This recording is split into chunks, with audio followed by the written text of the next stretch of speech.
Meus irmãos, abram suas Bíblias em Tiago, capítulo 1. Nós estamos na nossa série de mensagens. Será uma série com muitos sermões que convergem para o mesmo tema. O nosso tema principal é transformados. Transformados pelo quê e transformados para quê? É isso que a gente tem pensado. E já vimos semana passada, transformados pela fé e transformados para viver por esta fé. Nós falamos semana passada que uma das ênfases que resume a carta de Tiago é justamente a não crença, é o teor da carta, numa vida não transformada pela fé. Falamos semana passada que uma das maneiras de nós avaliarmos se vivemos uma fé verdadeira é avaliarmos as nossas transformações no decorrer da nossa jornada. Abra sua Bíblia em Tiago, capítulo 1. Nós vamos ler 3 versículos, a partir do versículo 16. Vamos ler o 16, o 17 e o 18. Tiago 1, de 16 a 18. Semana passada falamos sobre essa transformação que nos conduz numa vida de perseverança. E hoje falaremos que essa transformação nos faz vencer o auto-engano. Então esse é o tema de hoje, sobre auto-engano. Tiago 1, de 16 a 18. Meus amados irmãos, não se deixem enganar. Toda boa dádiva e todo o dom perfeito vem do alto, descendo do Pai das luzes, que não muda como sombras inconstantes. Por sua decisão, ele nos gerou pela palavra da verdade, a fim de sermos como que os primeiros frutos de tudo o que ele criou. Vamos orar? Deus, te louvamos pela sua palavra. Tu és o nosso Rei, o nosso Senhor e o nosso Salvador. Ó Cristo, ajuda-nos a nos acalmarmos e com os corações abertos recebermos tua palavra e por ela sermos transformados. Em nome de Jesus oramos. Amém. Você gosta de lendas? Já leu ou já assistiu filmes antigos que envolvem lendas? Não sei se vocês são acostumados ou é dessa época, mas uma das coisas que eu fazia muito quando era criança e estava em casa à tarde era assistir aqueles filmes clássicos, né? No SBT, Cinema em Casa. Na Globo, Sessão da Tarde. E muitos desses lugares transmitiam justamente filmes lendários. Alguns, como por exemplo, Os Cavaleiros da Távola Redonda. Já assistiram? Sabe um pouco sobre essa lenda? Quero falar um pouco sobre isso para introduzir a mensagem de hoje. A gente sabe que lenda tem algumas versões. E na Idade Média, um dos reis que ficou muito conhecido, e a própria história dele também envolve muitas lendas, então nem tudo é verdade, é o rei Arthur. E diz a lenda, ou algumas das lendas, que ele recebeu do seu sogro um presente. Sogro é gente boa, né? Deu um presente para ele que era uma távola redonda, uma mesa redonda, onde a ideia era que grandes cavaleiros pudessem se reunir de tempos em tempos, pelo menos uma vez por ano, e pudessem contar as suas vitórias, as suas batalhas. E por que redonda? Com a ideia de que, por melhores que eles fossem, não havia entre eles um melhor do que o outro. Então, sentavam na távola, sentavam nessa mesa e um olhando para o outro, pudessem olhar de igual para igual e contar as suas aventuras. Este rei, o rei Arthur, tinha uma meia-irmã chamada Morgana. Este rei, o rei Arthur, tinha um conselheiro. Todo rei tem um conselheiro, né? E o nome do seu conselheiro principal era Merlin. Lembram disso? Merlin, ele era um mago. E ele tinha, assim, a habilidade de fazer várias coisas, tanto com ervas, como também algumas magias que faziam com que, de alguma maneira, o reinado de Arthur fosse beneficiado. Diz uma das lendas que Morgana, meia-irmã de Arthur, tinha muita inveja do seu irmão e pensava que era possível vencê-lo, atingindo aquele que ele mais depositava confiança, o seu conselheiro, Merlin. Então eles começaram a se relacionar. Morgana tinha os seus feitiços, Morgana tinha as suas habilidades, mas Merlin carregava segredos que nem o rei sabia. daquilo que ele fazia, daquilo que ele tinha de habilidades. Chega um momento, então, em que a coisa começa a ficar mais sério entre Merlin e entre Morgana.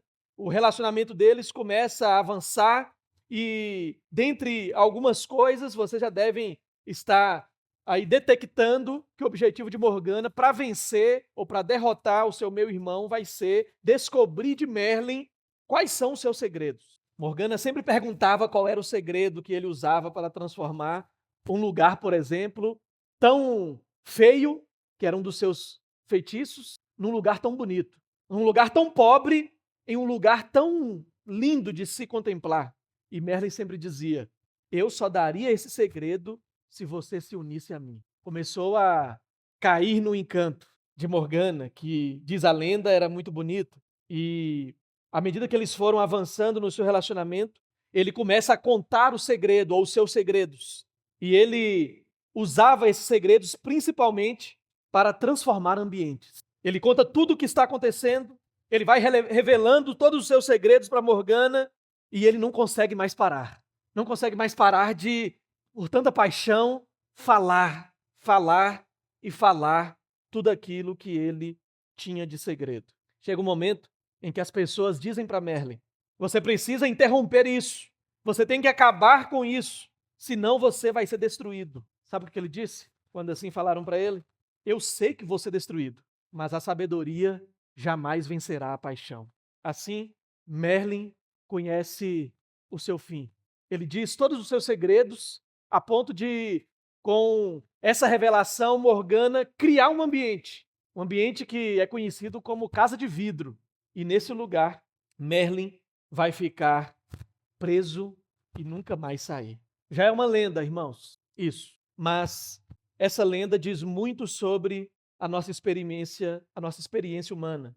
Às vezes pode até representar uma defesa, às vezes pode representar uma sobrevivência, mas no fundo nós também, tal como Merlin, criamos o que poderíamos chamar de fuga da realidade, fuga de encarar a verdade. Criamos novos cenários, criamos novos lugares para nós habitarmos, porque essa era a ideia de Merlin com a sua magia. Era por não gostar de alguns ambientes, por não gostar de alguns cenários, de algumas situações, ele criava um novo, para fingir que aquele cenário não existia, para fingir que aquela situação não era real. Como? Fugindo da realidade, criando uma nova, mais falsa, a partir daquela que já existia. Nós também temos, como Merlin, um certo tipo de amor e apreço pela ilusão. Nós também, como Merlin, temos um tipo de autoengano. É sobre isso que nós vamos falar hoje. Autoengano é uma das mentiras mais incríveis que o homem pode contar. Sabe por quê? Porque o autoengano é a mentira que ele conta para si mesmo. E o pior de tudo é que ele é capaz de acreditar nela. Isso é o autoengano. É a mentira que nós contamos para nós mesmos. São os cenários ou os ambientes que nós fingimos que não existem, que não precisam ser lidados, que não precisam ser respondidos por nós, então nós fugimos da realidade e inventamos outra realidade, inclusive sobre a nossa própria vida. Tiago, nos versículos 13 a 15, que nós vimos semana passada, ele introduz sobre isso, dizendo que existe um auto-engano. Sabe qual é o auto-engano? Achar que a tentação vem de Deus e não de nós. Isso é um auto-engano. Lá ele diz: quando tentado, ninguém deve dizer, sou tentado por Deus, pois Deus não pode ser tentado pelo mal e a ninguém tenta, mas cada um é tentado quando atraído e seduzido pelo seu próprio desejo. Então o desejo, tendo concebido, dá à luz o pecado, e o pecado, após se consumar, gera a morte. A natureza do auto-engano é espiritual. Nós não temos, e nem Merlin na verdade tinha, porque é só uma lenda, nós não temos o poder, mas bem que a gente se exercita nisso muitas vezes, né? De fingir que algo não é real, de fingir, na verdade talvez seja essa uma das nossas estratégias para não resolver alguns problemas, fingir que eles não existem. Olha que coisa legal, fingir que uma situação não é um problema. Sabe aquela ideia de viver com um elefante branco na sala e fingir que ele não está lá? É mais ou menos isso. Existem realidades na sua vida que você se acha um Merlin. Existem realidades, situações no seu coração, no seu próprio caráter, na sua família, na sua casa, na sua vida, que te faz pensar que você é um Merlin. Vou fingir que isso não existe. Vou fingir que isso não é um problema. Vou fingir que essa não é a realidade. E vou criar uma nova realidade, ou pelo menos vou fingir que essa não existe para viver em algum tipo de ilusão que eu crio e que eu também creio, de alguma maneira. Uma distinção essencial ao olharmos para esse auto-engano que Tiago está dizendo para nós, irmãos, é nos lembrarmos daquilo que falamos domingo passado, que a aprovação vem de Deus, e a aprovação é boa, mas a tentação não vem de Deus. A tentação vem de nós mesmos.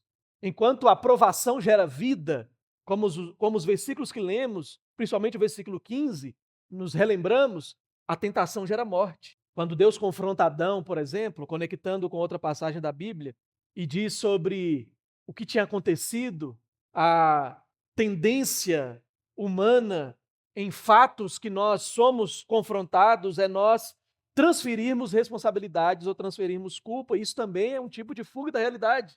Ele não disse, como Davi no Salmo 51, eu pequei, eu transgredi, eu fiz, eu sou. A resposta dele foi, a mulher que tu me deste. Fuga da realidade. Hoje, diferente de domingo passado, que eu preguei como um não presbiteriano e um não batista, porque eu não falei nem 3 pontos, nem 5 pontos domingo passado. Se você prestou atenção, eu preguei em 7 pontos domingo passado.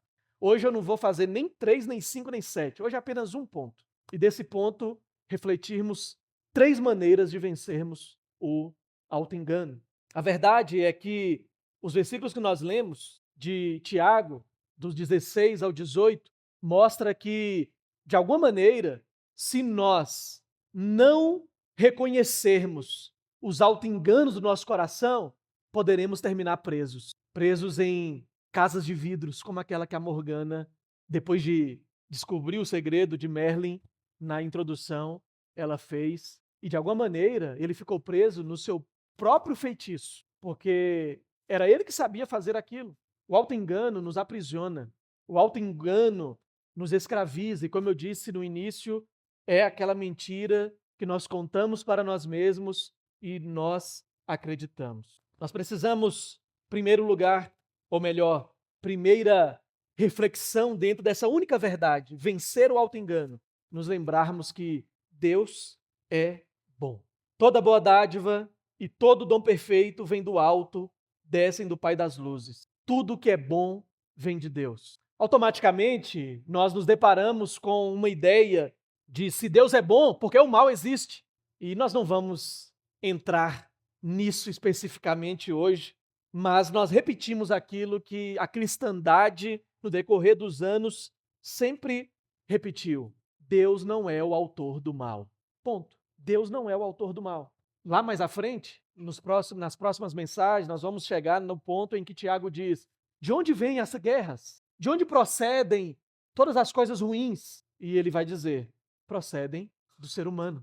Aqui nós já meio que temos um argumento sobre isso, dos versos 13 ao 15, mostrando que a tentação vem de nós mesmos. Nós precisamos, irmãos, nos lembrar e meio que, de alguma maneira, pregar para nós mesmos e sermos apegados e estarmos alicerçados na verdade de que Deus, isso não é um clichê, Deus é bom. E tudo que Deus faz é bom também. Essa é a ideia de Tiago ao mostrar para aqueles irmãos que estavam vivendo essa dispersão ou essa diáspora, de olhar para as coisas ruins que lhes estavam acontecendo e talvez por causa das coisas ruins caírem no auto-engano de que Deus não é bom, por causa das coisas ruins que lhes estavam acontecendo.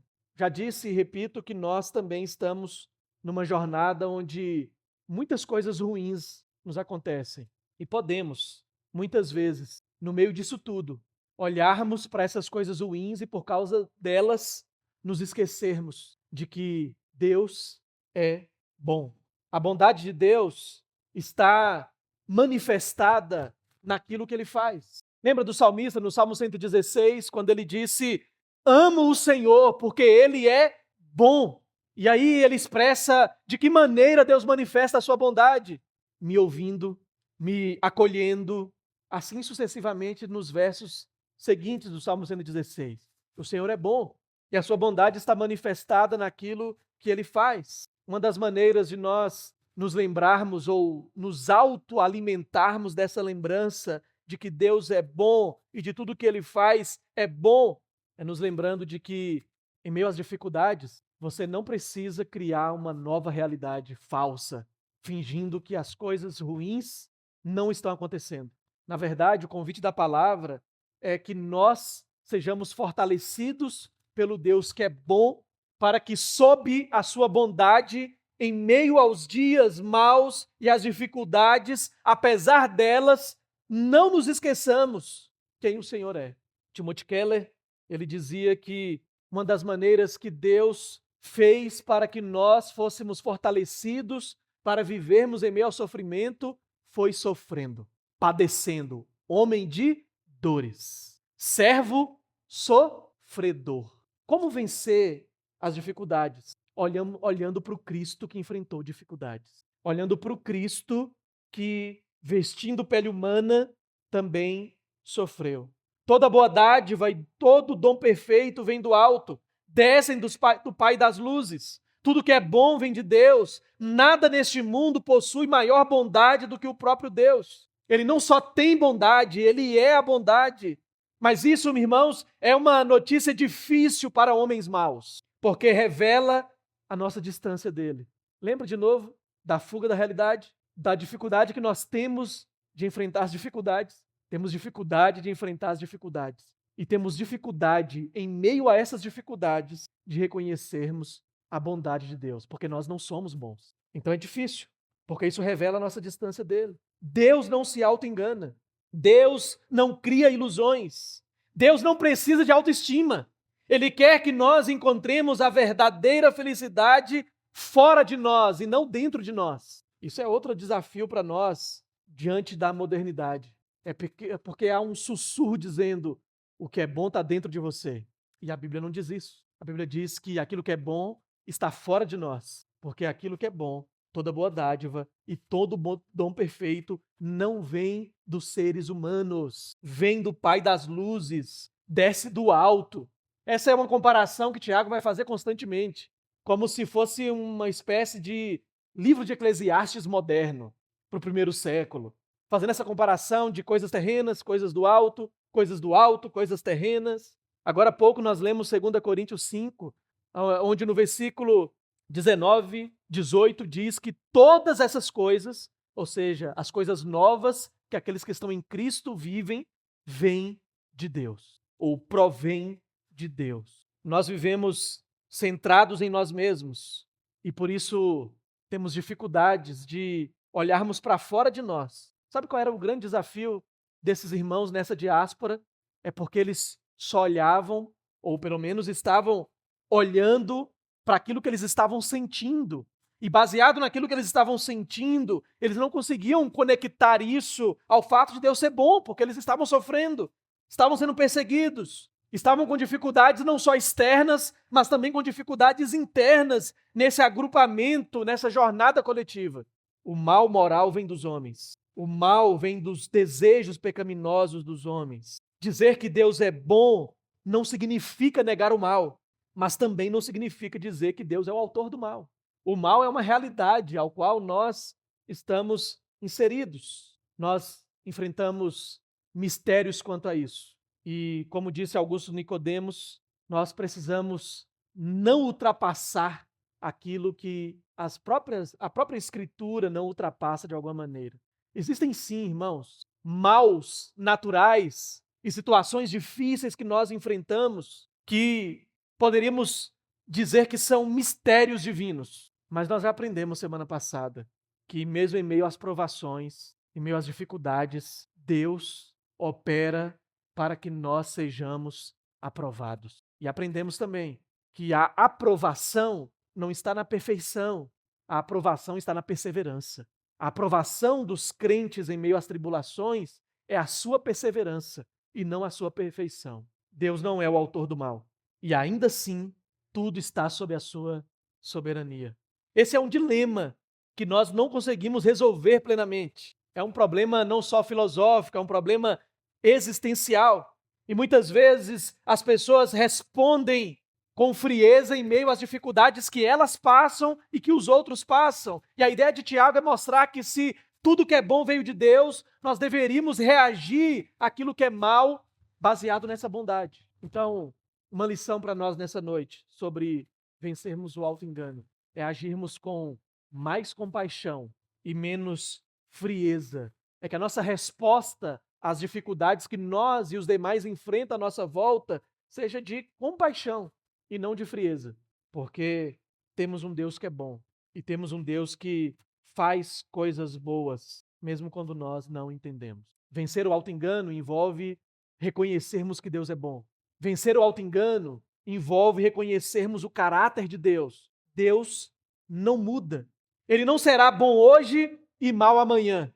Deus não é uma espécie de camaleão divino que muda de acordo com as situações. Mas nós sim.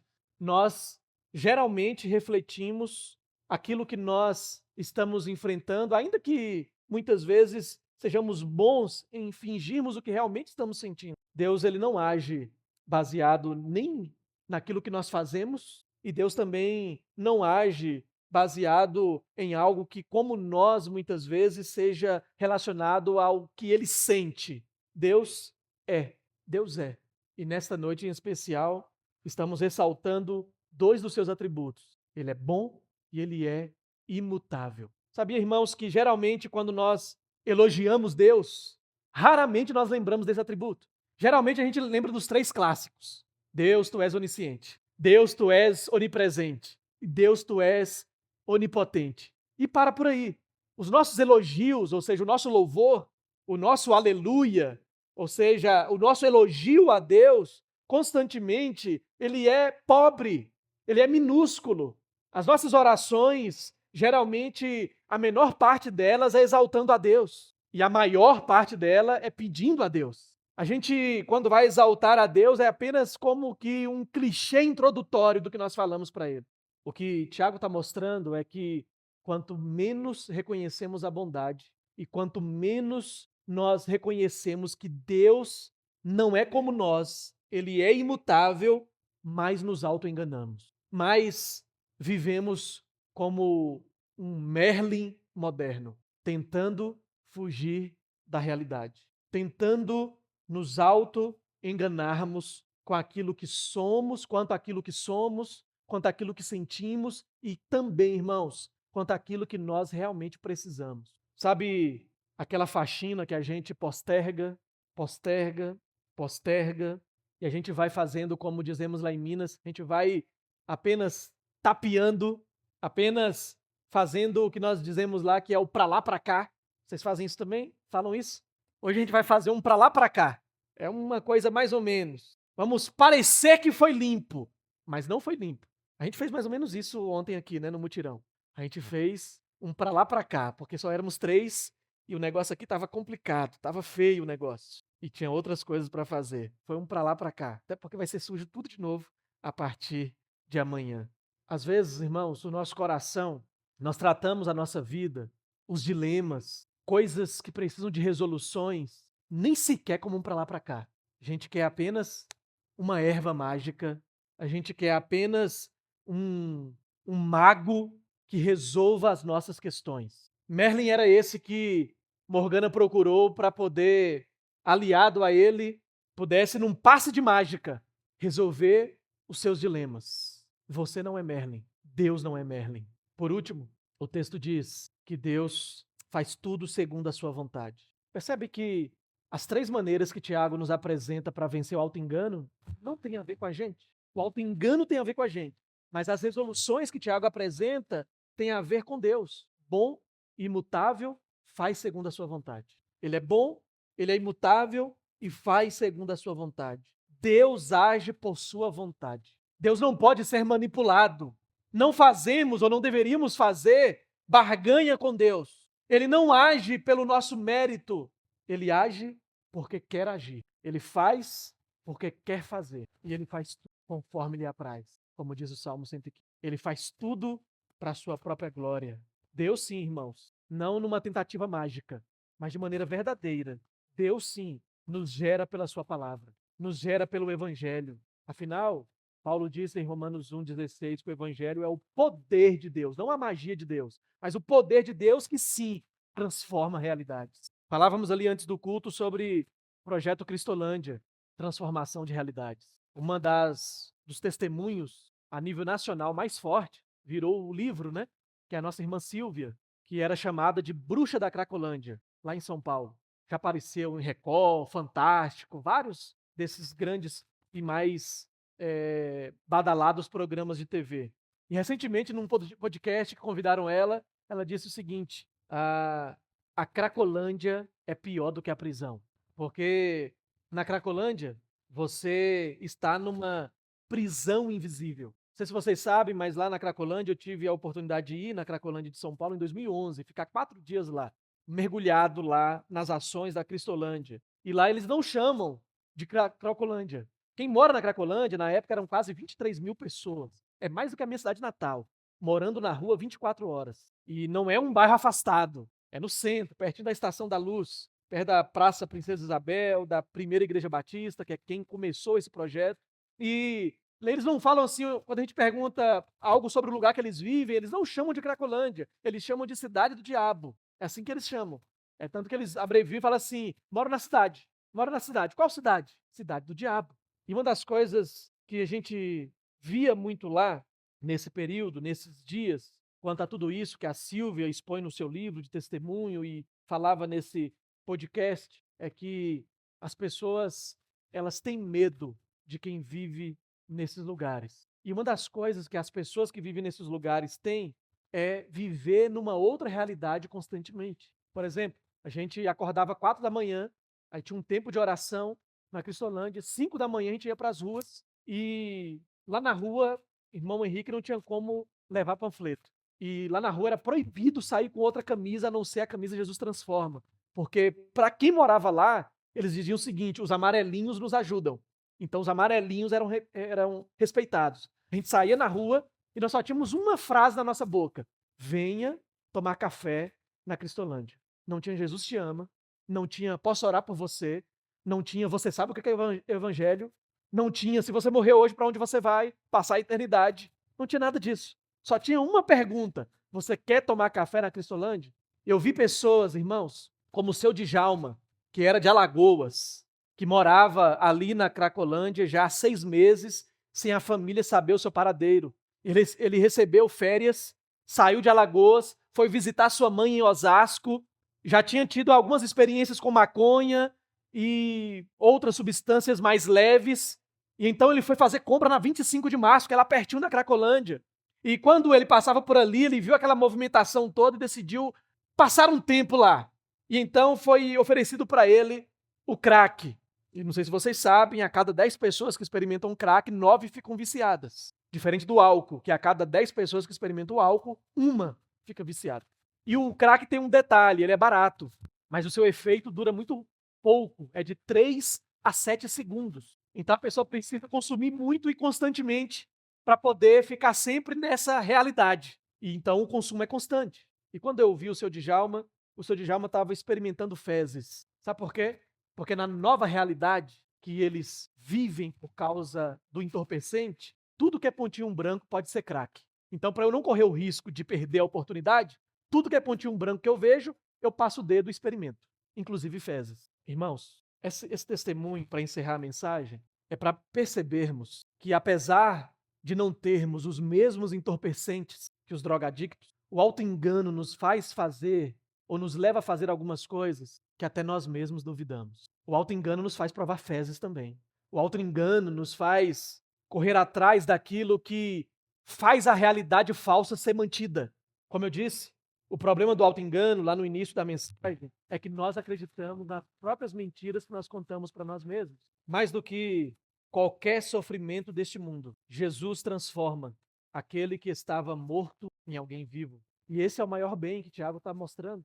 Vocês não precisam viver neste auto-engano, porque o maior bem é viverem de verdade a vida que Jesus oferece. Viver essa nova realidade em Cristo e vencer o auto-engano, como eu disse domingo passado, nos ajuda a viver uma nova perspectiva, inclusive sobre as nossas provações e também as tentações, de onde procedem e qual é o destino ou o resultado de cada uma delas. Os sofrimentos, irmãos, que pode levar alguns a viver o auto-engano, pode, na verdade, cumprir a vontade de Deus em nos levar a ponto de sermos dependentes, não das falsas realidades que a gente cria, mas a sermos dependentes dele. A gente entrava então naquele galpão, nessa época só tinha 4 coisas que funcionavam na Cracolândia: uma sede do Corpo de Bombeiros, um galpão de distribuição de fios de alta tensão, um seminário diocesano católico e a Cristolândia. Só essas 4 coisas que existiam nesse lugar. Você andava, parecia uma cidade fantasma, e era no próprio centro de São Paulo. A gente entrava em alguns lugares que lá eles chamam de cafofo. Onde você mora? Naquele cafofo ali.